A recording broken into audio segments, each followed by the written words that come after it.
Hello students, in this video lecture we will discuss a numerical problem which is based on the EDTA method for hardness determination. We have already discussed this method in the earlier video and now we will implement the theory part to solve this numerical exercise. So first of all I will read out this question. 1 gram of calcium carbonate was dissolved in dilute HCl and the solution is diluted to 1 liter. 100 ml of this solution required 90 ml of EDTA solution, while 100 ml of the sample water required 40 ml of the EDTA. On the other hand, 100 ml of boiled sample water then titrated against the EDTA consumed 20 ml of solution. Calculate each type of hardness in the ppm. So in this exercise, EDTA method is implemented and we have to calculate each type of hardness. It means we have to calculate different types of hardness, that is total hardness, permanent hardness and temporary hardness. Now this question has actually many parts, so we will discuss these parts one by one. The first part is 1 gram of calcium carbonate is dissolved in dilute HCl and the solution is diluted to 1 liter. 1 gram of calcium carbonate, we need to prepare a solution, but we know that since it is insoluble in water, so first it is dissolved in the dilute HCl and then the solution is diluted to 1 liter by water. So in this manner we have prepared a standard hard water. Standard hard water is prepared in any standard solution is prepared in any type of titration, and the first step is standardization of the intermediate solution. So intermediate solution we have here is EDTA solution. Now the very first step is we will titrate the standard hard water with the EDTA solution to find out the concentration of EDTA solution. So 100 ml of standard hard water, when we titrate it with the EDTA solution prepared, it will take 90 ml of EDTA solution. But at the same time, when we perform the same titration with 100 ml of sample water, so it is taking 40 ml of EDTA solution. So in the second titration in which we are taking the sample water, it is determining the total hardness present in the water.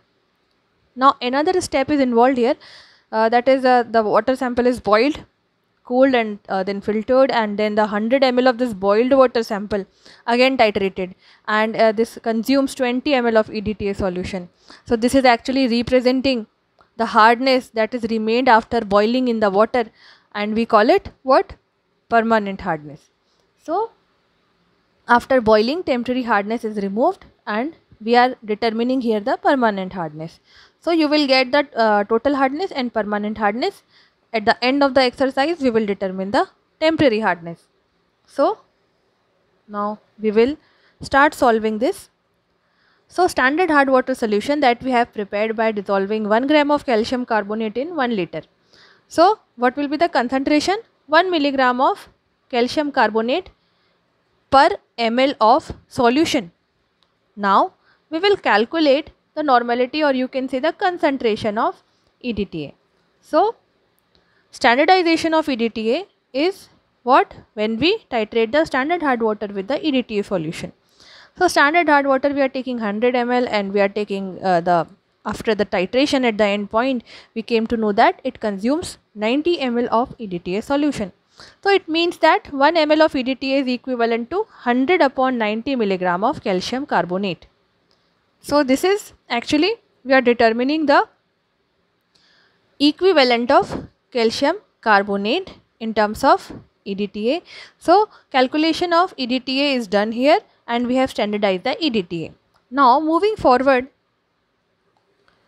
in the second step what we did, we titrate the given water sample for which the hardness is not known to us.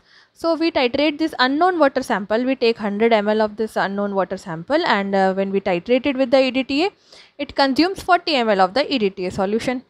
So now when we proceed with the calculation, we can see here the 100 ml of sample water will be equal to 40 into 1 ml of EDTA is actually equal to 100 upon 90 milligram of calcium carbonate that we found in the standardization step.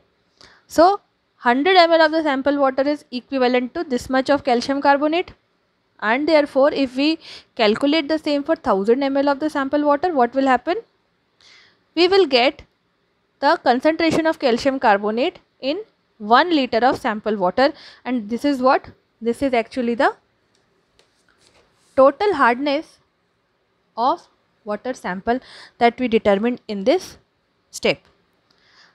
In the next step, we titrated the boiled water sample, and boiled water sample is actually containing only permanent hardness. So we titrated the boiled water. We take 100 ml of boiled water sample, and it consumes 20 ml of the EDTA solution. Again, 20 ml of EDTA solution will be equal to 20 into 100 upon 90 milligram of calcium carbonate, that we have determined in the standardization step. 1 ml of EDTA is equal to 100 upon 90 milligram of calcium carbonate. So this is the calcium carbonate at 100 ml of boiled water sample. What will be the amount of calcium carbonate in 1000 ml of boiled water sample? Simply we have to multiply this with 10, and in this manner you will get what? You will get the amount of calcium carbonate present in 1 liter of boiled water sample. So this is the concentration in milligram per liter, which is also expressed as ppm. So in this manner we have calculated the permanent hardness of the sample water, that is 222.2 milligram per liter. So we have calculated the total hardness and we have calculated the permanent hardness. Now when you subtract the permanent hardness from total hardness, what you will get? You will get the temporary hardness of water. So in this manner we have calculated each type of hardness present in water, that is total hardness, temporary hardness and permanent hardness. Thank you so much.